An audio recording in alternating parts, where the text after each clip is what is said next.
Hello children, it's Mr. Tim and it's good to see you all again. A lot of my students love a good old story. Today I have a fantastic story for you guys and I hope by the end of the story you will realize this is very much relevant to us, keeping our planet clean. Now if you have the storybook at home, please take it out. You can read aloud together. But if you don't have, that's okay too. You can follow the words and look at the illustrations.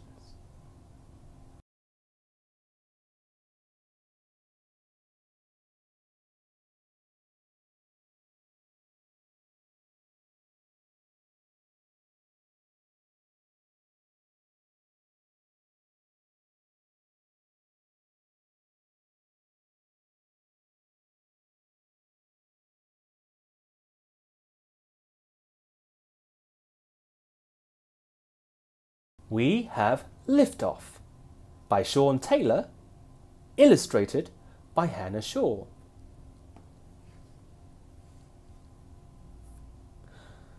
You are looking at the first chicken in outer space, which was me.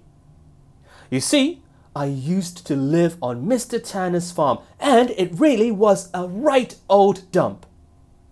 Mr. Tanner poisoned the air with smoke and filled the river with junk and cut down all the trees and crammed us animals into a crumbling barn. But his house just kept getting bigger and bigger and bigger. We animals couldn't take it anymore. So we held a meeting in a top secret location to see if there was anything we could do. And we decided to do something. We built an intergalactic rocket so that we could escape away from Mr. Tanner and up to the clear, clean stars.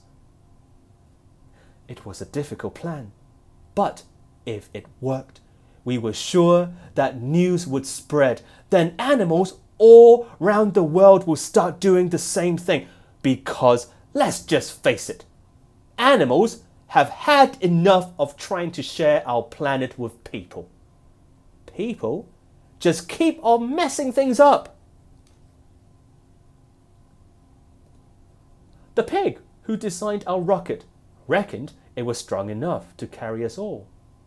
But he said someone had to go on a test flight.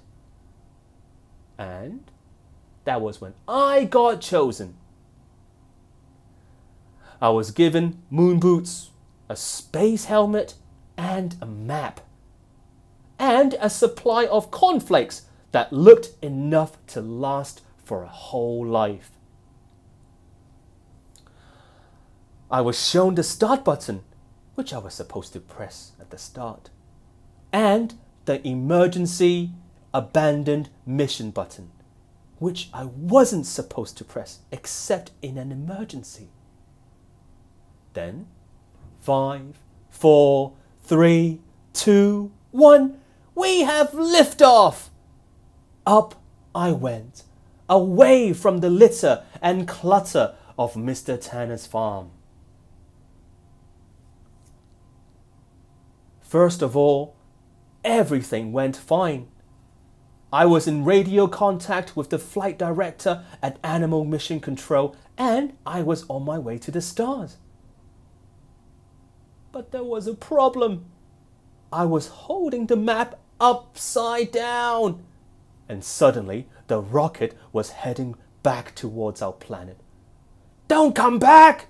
said the flight director, but it was too late. The rocket was the wrong way round and the only way was down. We had to do another test flight, and this time a very clever rabbit was chosen. He put on moon boots and space helmet. He was given a map and a box of carrots.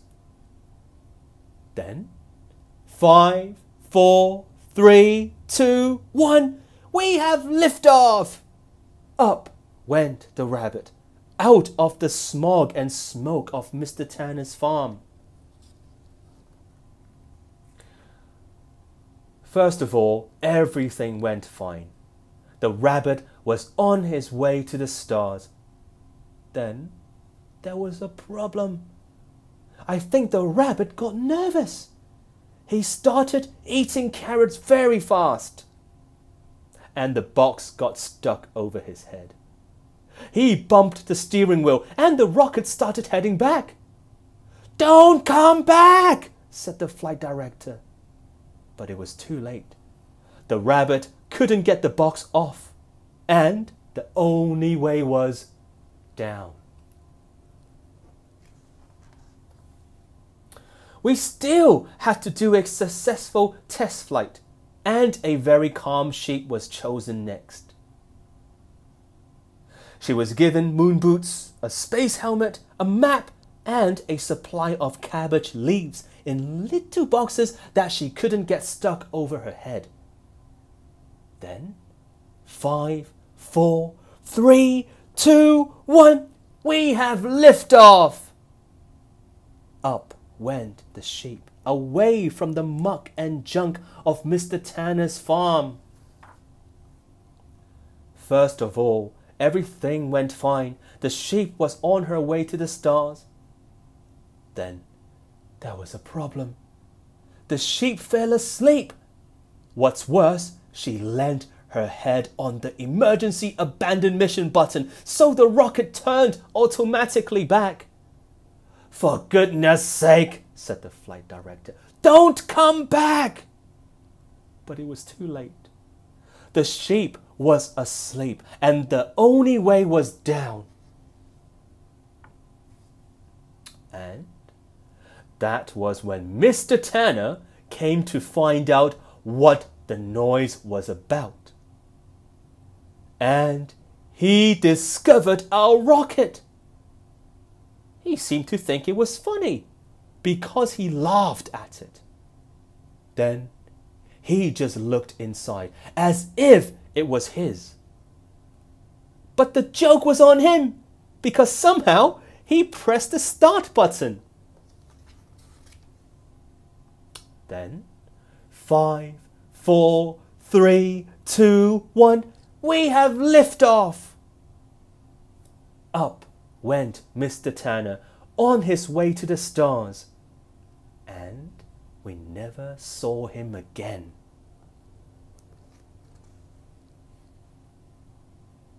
It wasn't what we'd planned, but actually it was better than trying to escape in the rocket. And news had spread. Now animals all around the world are building intergalactic rockets and sending people like Mr. Tanner up to the stars. So, if you are one of the people who makes a mess of our planet, watch out! It could be your turn next.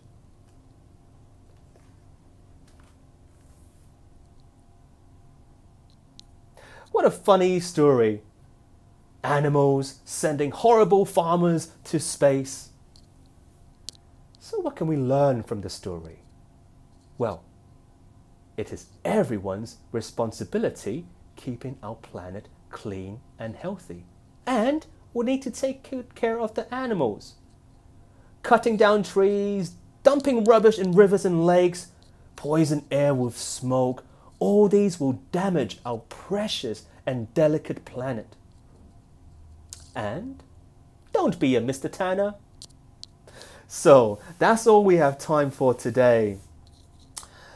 For all the parents and children, if you have comments, please leave a comment down at the comment section. And don't forget to like and subscribe so you will be the first one to know when a new story comes out. So, goodbye for now and hope to see you soon.